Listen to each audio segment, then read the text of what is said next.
Architect Studio မှာကြိုဆိုပါရရှင် At Architecture Engineering ဆိုင်ရာပညာရပ်များကိုတနေရာတွင်သင်ယူနိုင်ပါပြီရှင်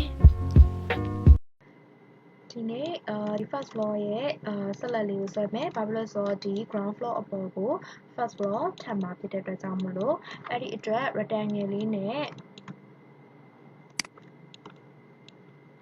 တစ်ချက်ဆွဲလိုက်မယ်ပြီးတော့ရင်သူ့ရဲ့အထူကိုတော့6လက်မှဆွဲပေးမယ်ပြီးရင် all selection ပေးပြီးတော့ right click နှိပ်ပြီးတော့ group ဖွဲ့မယ်အဲ့ဒါကိုတော့ဒီ layer လေးမှာ first floor ရဲ့ select ဆိုပြီးတော့ပေးမယ်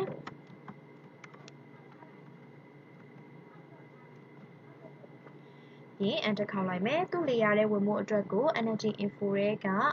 first floor ရဲ့ select လေးကိုပေးလိုက်မယ်အဲဆိုတော့သူ့ layer ရဲ့ဝင်မယ်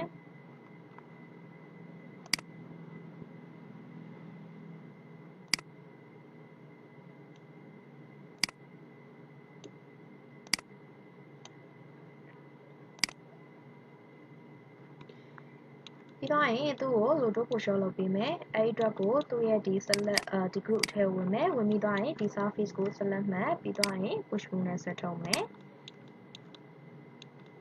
ပြီးတော့ရင်သူ့ကို space divide လေးလုပ်ပေးမယ်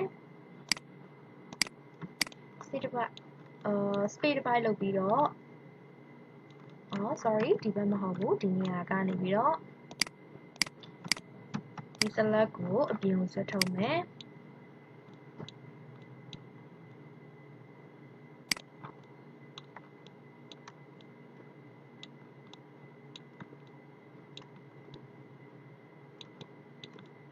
လိုလေးရမယ်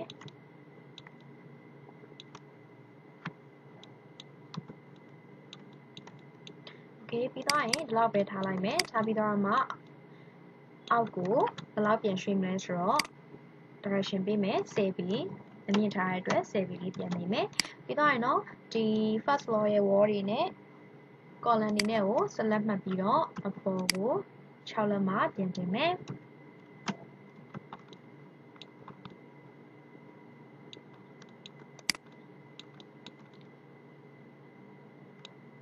ပြီး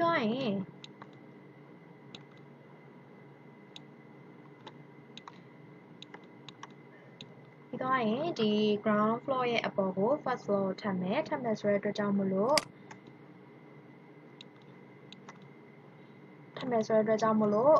ဒီ ground နဲ့ဒီအထက်တွေထပ်တဲ့အခါမှာဘယ် point ရကိုင်ရမလဲဆိုရင် AutoCAD ဆိုရင်လည်း point 1 point ရနေကိုင်ရတယ်အဲ့ဒီအတွက်ကြောင့်မလို့သူကလှေကားနေရာကနေပြီးပဲ point ကိုဖမ်းမယ်ဘာလို့ဆိုတော့လှေကားနေရာကပဲသူကမှန်မှာဖြစ်တဲ့အတွက်ကြောင့်မလို့အဲ့ဒီအတွက်ဒီ point လေးကကိုင်လိုက်မယ်ကိုင်ပြီးသွားရင်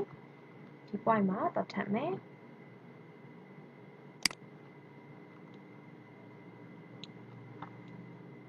ပြီးတော့ရင်ဒီအပေါ်လေးကို6လက်မှတင်ခဲ့မယ်ဘာဖြစ်လို့ဆိုတော့ဆက်လက်လေးထားဖို့အတွက်ပြီးတော့ရင်ဒီနောက်ပိုင်းကကိုင်မယ်ကိုင်ပြီးတော့ရင်ဆက်လက်လေးကိုတော့ထားမယ်ပြီးတော့မှ load ပို့ရှော့လုပ်မယ် okay အဲ့ဒါဆိုရင်ဒီဘက်လေးမှာ group ထဲဝင်မယ် space ကို divide လုပ်မယ်ပြီးတော့ရင်ဒီနေရာဆက်လက်လေးကိုအနောက်ထဲကိုတွန်းပေးမယ်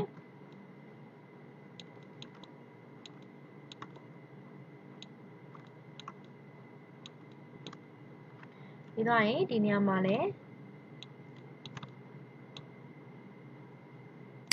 space divide လုပ်မယ်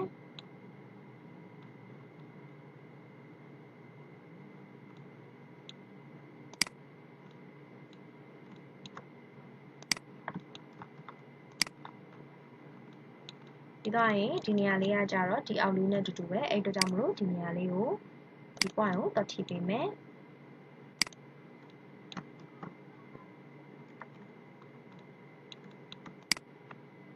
ဒါလေးကိုအရှိတစ်ချက်ဆွဲထုတ်မယ်ပြီးတော့ရင်ဒီနေရာလေးကို space divide လုပ်မယ် divide လုပ်ပြီးတော့ရင်ဒီ surface လေးကို select မှတ်အောက်နဲ့အတူတူပတ်ထားပေးမယ်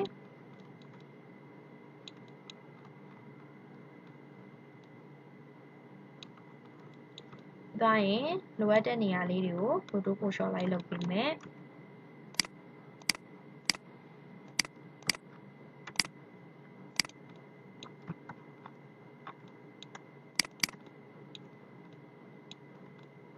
ပြီးသွားရင်ဒီနေရာလေးကိုဒီဘက်ကိုဆက်ထုတ်ပေးမယ်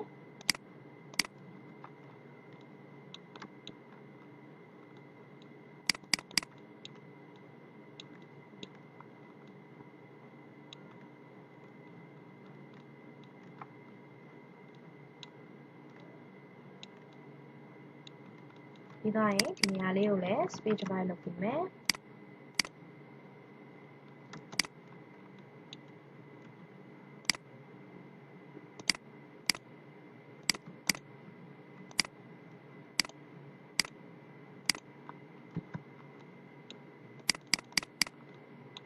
ပြီးသွားရင်တတိတရနဲ့ Ctrl S လေးတစ်ချက်နှိပ်မယ်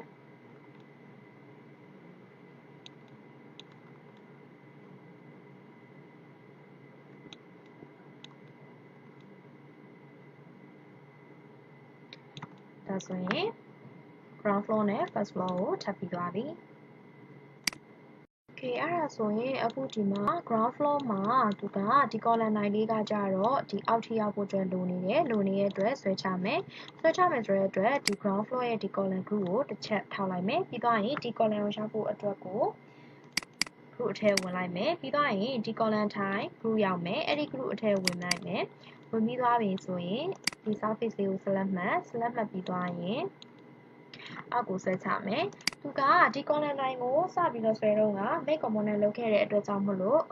တတိုင်ကိုဆွဲတယ်ဆိုရင်တတိုင်ကိုပြင်တယ်ဆိုရင်ကျန်တဲ့တိုင်တွေပါလိုက်ပြီးတော့အောက်ကိုကျလာတယ်အဲ့အတွက်ကြောင့်မို့လို့ဒီတတိုင်ကိုပဲကိုကဆွဲချချင်တာဖြစ်တဲ့အတွက်ဒီ column လေးကိုပဲ select ပြီးတော့ right click နှိပ်ပြီးတော့ make unit ဆိုပြီးတော့လုပ်ပေးမယ်အဲ့ဒါကခုနက column line တွေကကြတော့ group တစ်ခုတည်းဖြစ်နေမယ် make component ဖြစ်နေမယ်ဒီတစ်ခုတည်းကွဲပြီးတော့ထွက်လာမယ်အဲ့ဒါပြီးတော့ဒီ column group အထဲဝင်မယ်ဝင်ပြီးသွားပြီဆိုရင် push pull လေးနဲ့သူကတတရားပါပြပေးမယ်ဒါမှမဟုတ်